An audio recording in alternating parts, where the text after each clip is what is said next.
Assalamu alaikum wa rahmatullahi wa barakatuh. And good morning to all of you. Is it still morning? This promises to be an exciting conference after that opening address. And it's going to be more exciting this afternoon when we listen to Hugo Salinas Bryce and the others. I thought that we had concluded our effort to define money, but Bill Still has reopened the subject this morning in a very daring way. Our conference must ensure that we explain issues relating to money in a manner that can be readily understood, not only by those who are present here in this gathering in Kuala Lumpur, in Malaysia, but also by the hapless multitudes around the world, many of whom are listening to us and viewing us on the internet, who know little or nothing of the subject, but who look to us for guidance.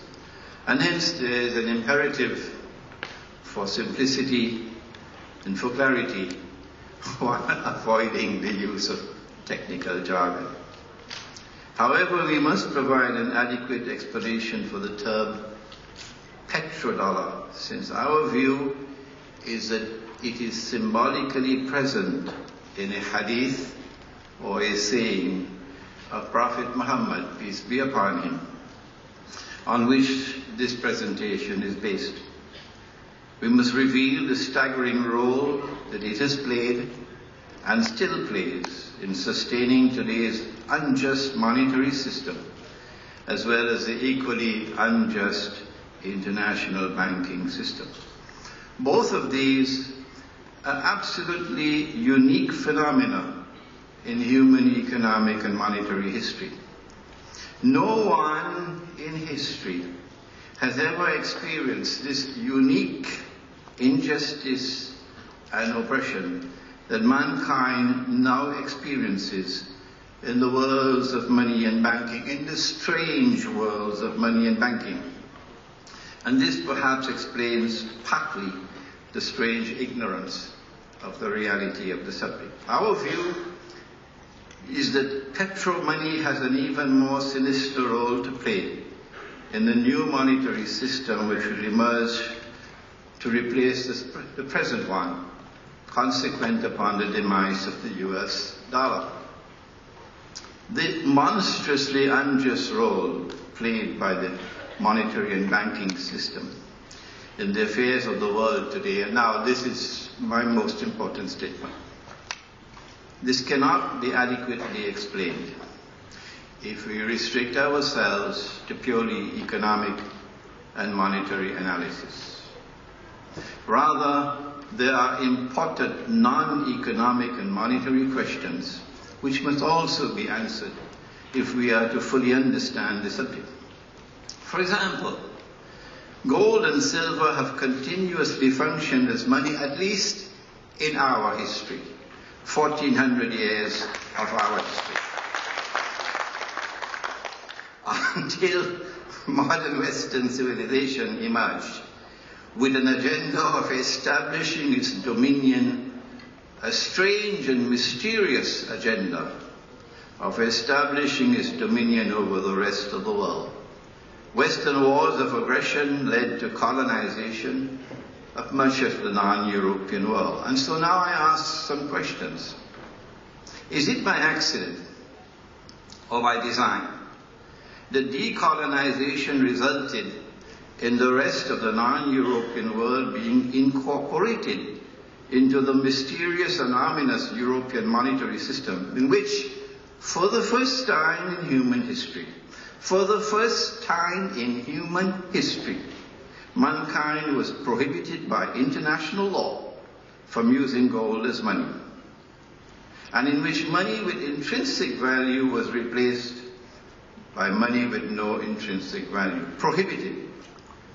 Is it by accident or by design that the new European monetary system supported a European-comprised banking system which together operated in such wise that they and their clients grew incredibly wealthy while the rest of the world was imprisoned in increasing poverty and destitution. Has that economic impoverishment led to political servitude? Is it true or is it false that modern political servitude invariably implies conformity with the Zionist agenda? Is it by accident or by design that European Zionist Jews and Zionist Christians have a firm control over that monetary and international banking system and are using it to the advantage of the State of Israel? Is it by accident or by design that the modern secular West continued the jihad that they call the Crusades, waged by medieval Christian Europe to liberate the Holy Land from Muslim rule until success was finally achieved in 1917? Why did non-European Christians refrain from participating in a Christian jihad? Why did Western European Christians fight their Eastern Christian brothers in faith while making their way in a Christian jihad to the Holy Land? And finally, is it by accident or by design that the West then presided over the birth of a State of Israel in the Holy Land, some 2,000 years after Holy Israel had been destroyed by divine decree? And the Jews were then brought back, sometime by hook and sometime by crook, to reclaim the Holy Land as their own some 2,000 years after they were expelled from it by divine decree. Did all of the above take place by accident? Or was it part of a grand design that would eventually make it possible for Israel to rule the world? Why would Israel want to rule the world? The Quran has declared that it has come to explain all things. Surah Al-Ma'idah, Surah number 16, verse 89. And we have some of our books, Jerusalem and the Quran, the gold dinar and silver dirham, Islam and the future of money, in which we have turned to the Quran and turned to the Hadith to try to provide answers to these questions. And what these answers indicate is that there is an eschatological dimension to the subject of contemporary world affairs, which is absolutely indispensable for proper understanding of the subjects of money and of banking. And at the heart of that explanation is the return of the true Messiah, Jesus, the Son of Mary. Peace and blessings of Allah be upon them both, who when he returns will rule the world from Jerusalem. And at the heart of that explanation is the advent of a false Messiah who will attempt, prior to the return of the true Messiah, to impersonate the true Messiah. If he is to successfully impersonate him, he would have to do the following. Number one, liberate the Holy Land for the Jews. He's already done that. Number two, bring the Jews back to the Holy Land to reclaim it as their own. He's already done that. Number three, restore a state of Israel in the Holy Land and deceive the Jews into embracing it as Holy Israel. He's already done that. Number four, cause that imposter Israel to become the ruling state in the world. I recognize Dajjal, the false Messiah, as the actor responsible for all of the above. As a consequence of our Islamic eschatology, We were able to understand events unfolding in the world for quite some time now as preparatory to the establishment of a Zionist-controlled world government, world economy, and universal currency or global currency. Our eschatology also allowed us to recognize petro-money as located at the very heart of Dajjal's quest to rule the world. We turn now to the European monetary system, which we referred to recently. In the wake of the First and Second World Wars, a new European monetary system was established at the Bretton Woods Conference in 1944. Agreement was reached among the Western rulers of the world on a monetary system in which only one currency, the US dollar, would be redeemable in gold. You could take the dollar and get the gold at $35 an ounce. Dr. Mahathir made reference to it. All other currencies in the world would have their value determined in relation to the US dollar. Our Islamic analysis of this strange new monetary system can be found in my book, The Gold Dinar and Silver, Dirham, Islam and the Future of Money. But this was, in Islam, bid'ah, an innovation as high as the mountain. It seemed, however, to have escaped Islamic scholarship. Secondly, only governments, through their central banks, could redeem dollars for gold. Ordinary people could not do that. An institution known as the International Monetary Fund would be established, and each member state would be required to deposit 25% of your gold reserves with the IMF. These provisions were in reality quite flimsy, and they gave the false impression that the new monetary system was somehow anchored in gold. In fact, the gold that was deposited with the IMF functioned merely as a means through which state could seek loans on interest from the IMF. But more importantly, to the extent that the member state faithfully complied with the requirement of depositing that gold, the IMF would know the extent of gold reserves of each country in the world. This was further assured through the requirement that member states must report to the fund all sales and purchases of gold.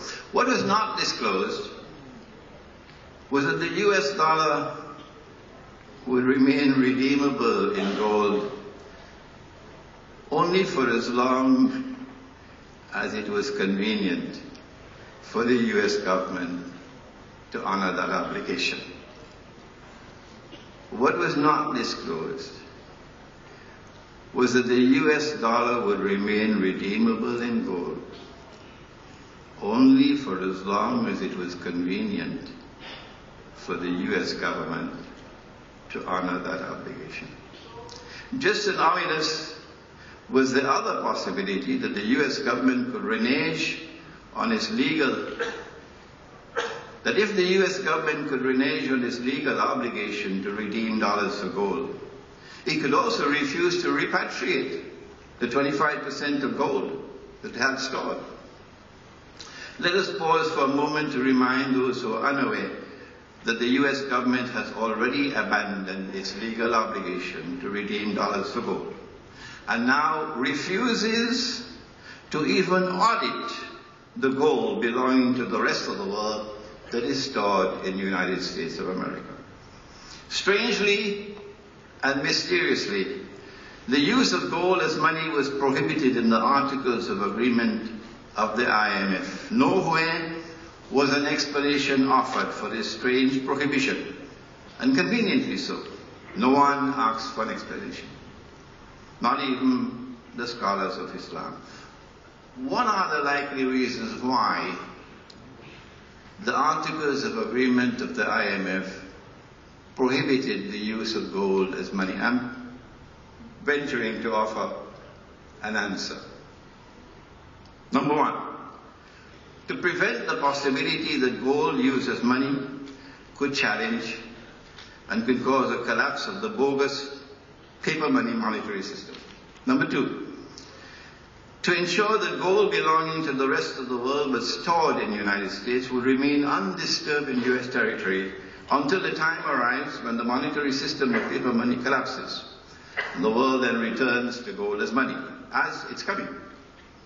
At that time, the legal prohibition for the use of gold as money would be removed. And the gold stored with the Zionist owned and controlled Federal Reserve Bank in New York would then be secretly and illegally transferred to Israel. That transfer, in fact, may already have taken place.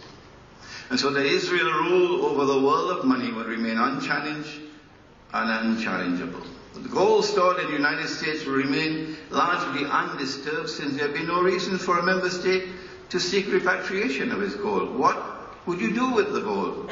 You can't use it as money.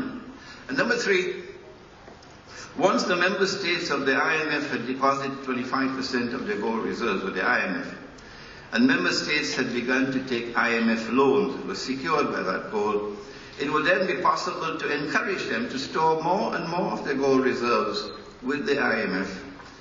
And if they held on to their gold, they could not use them in any way.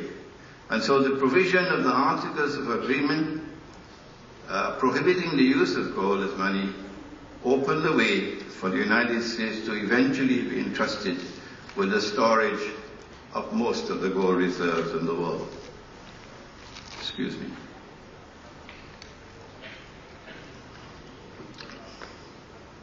It is absolutely amazing that the world of Islamic scholarship never responded, since 1944, up to this day, to the IMF Articles of Agreement, to point out that Allah Most High made the use of gold and silver and commodities of food consumption as money.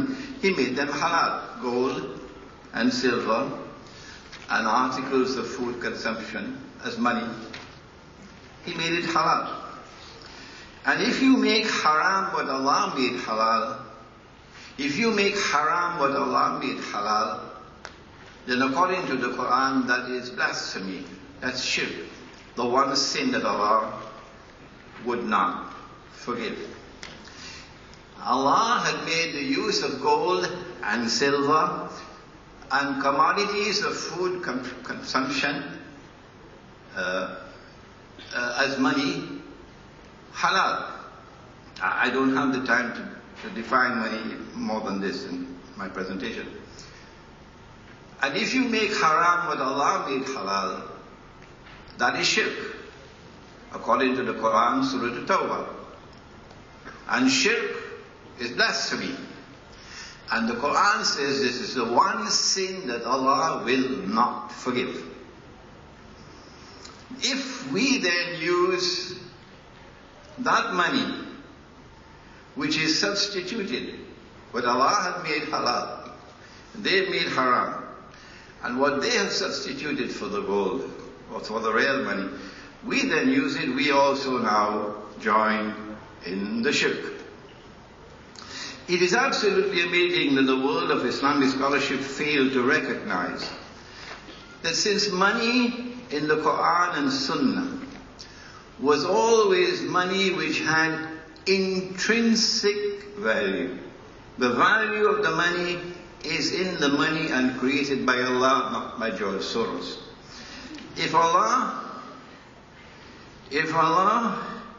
had given us money which is always money with intrinsic value, then it was an abandonment of the Quran and of the Sunnah to turn and accept money with no intrinsic value. The paper money was bogus. It was fraudulent. It was haram. But kindly allow me to also say, Islamic banking doesn't appear to have understood that as yet. In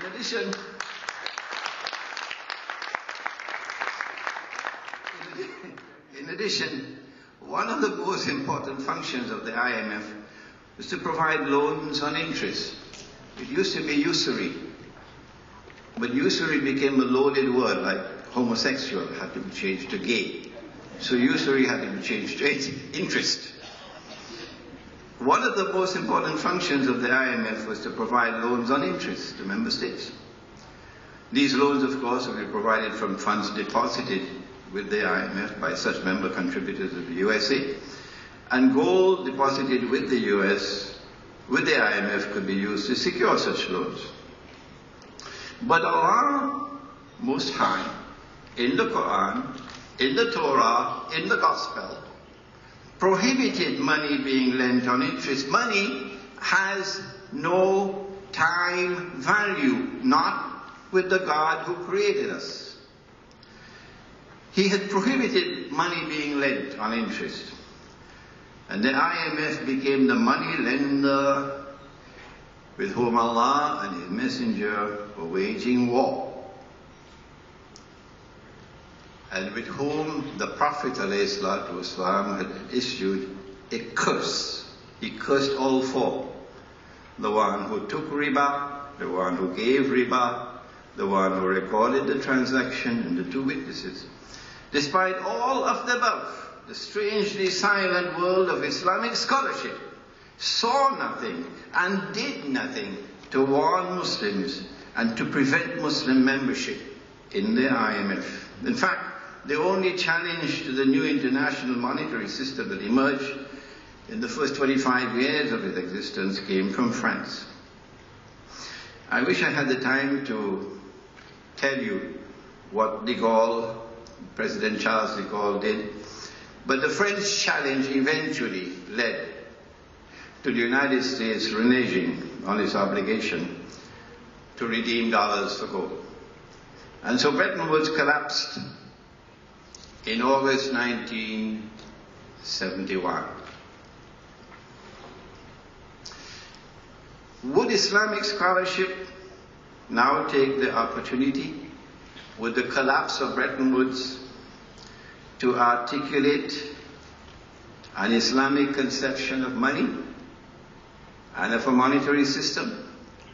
My research has led me to only one book, written by Umar Chapra, entitled Towards a Just Monetary System. Other than that, the world of Islamic scholarship remained mysteriously silent. Nor were the French able to grasp the opportunity presented by the collapse of Bretton Woods in August 1971 to lead an effort for the establishment of a new and a better monetary system. Instead, within just 2 years of the collapse of Bretton Woods, the Americans pulled the rabbit. Within 2 years of the collapse of Bretton Woods, the Americans pulled the rabbit out of the bag and stunned the world in the wake of the October 1973 Arab-Israeli war and the simultaneous Arab oil embargo on the United States, with the surreptitious establishment of a stunningly cunning petrodollar monetary system. What was that system? Before we turn to it, let us quote the hadith of Prophet Muhammad ﷺ, on which this paper is based. The Prophet said, Allah's blessings be upon him, that among the signs of the last day is that the river Euphrates would uncover a mountain of gold. He said that people would fight for that gold, and 99 out of every 100 would be killed. But each one of them would expect to be the one in 100 who would survive. He went on to warn that whoever is present at that time should not take of that gold. Sahih Bukhari. The river Euphrates did uncover a mountain of gold less than 100 years ago. It was black gold, namely oil. And there have been constant wars, one after the other since that time, for control over that black gold. We'll explain in a moment how the petrodollar came into being when an ocean of oil commenced functioning as a mountain of gold in a new petrodollar monetary system. However, the world still has to experience such wars over which 99 out of every 100 would be killed, meaning wars with such weapons of mass destruction, which would cause such colossal deaths. It is unclear whether those wars over the mountain of gold would culminate in the Malhama, or the Great War prophesied by the Prophet. Such a great war would substantially reduce the human population in the world, and then tiny Israel would have far less difficulty in ruling the world. Our view is that we were prohibited from taking any of that mountain of gold because that monetary system in which oil will now be used as gold would function as an instrument for the enslavement of mankind. To the extent that we used it, we would eventually be enslaved. And now the road to the petrodollar. There's evidence which strongly suggests that the Arab-Israeli War of 1973 was stage-managed. It led to the Arab-Israeli War and the oil boycott of the United States. It led to the spectacular rise in the price of oil from $3 a barrel to $12 a barrel, 400% rise in the price of oil. The spectacular rise in the price of oil not only benefited the American and British-owned oil companies, but also, more importantly, the largely Arab oil-producing countries. The windfall in Arab oil revenues created an opportunity that was cleverly exploited by the United States to seek to replace a monetary system based on gold, or superficially based in gold, as Bretton Woods, with a new one based on oil. In other words, the Americans wanted oil to function as gold in a new petro-monetary system. Henry Kissinger, the American Secretary of State, successfully negotiated with Saudi Arabia's King Faisal an agreement requiring oil to be sold for only US dollars. Saudi Arabia then persuaded the other Arabs to join, and that's the birth of the petrodollar. Excuse me.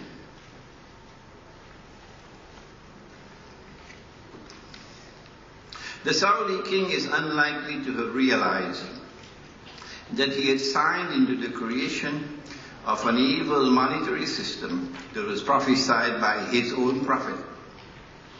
As a result of that agreement, oil now functioned as gold on behalf of the US power. The agreement was manifestly haram. Prophet Muhammad ﷺ insisted on the preservation of a free and fair market. Any agreement requiring oil to be sold for only US dollars constituted a violation of the free market. And since the US dollar could no longer be redeemed for gold, it was also a violation of the fair market.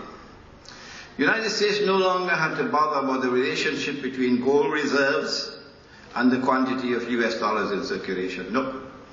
The price of gold could rise to infinity without posing any real threat to the US dollar. In other words, an opportunity was created for the Federal Reserve to create as much money as it wanted with the sky as the limit, and to then feed that money into the banking system. And as the banks lend that money on interest, the newly created money would then be legally recognized as money. Indeed, the world has moved away from printing paper, as Dr. Mahathir explained this morning. All you have to do is sign a check for $7 trillion.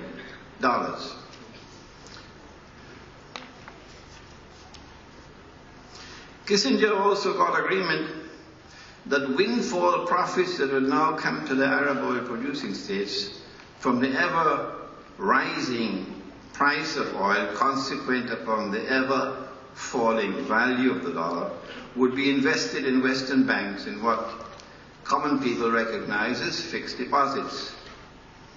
They would invest in their petrodollars in US Treasury bonds, for example. And so petrodollars would transform them into moneylenders on interest. I suspect that the quid pro quo for this agreement was a secret defense treaty in which the United States guaranteed the security of the state of Saudi Arabia. We are now located at that moment in the historic process, when from our eschatological perspective, Dajjal is about to transit to the third and final stage of his mission. And you read Jerusalem in the Quran, you'll understand what I'm talking about here. In the first stage of his mission, about which the Prophet ﷺ had spoken, the world experienced the emergence of Pax Britannica, with the sterling pound emerging as an international currency.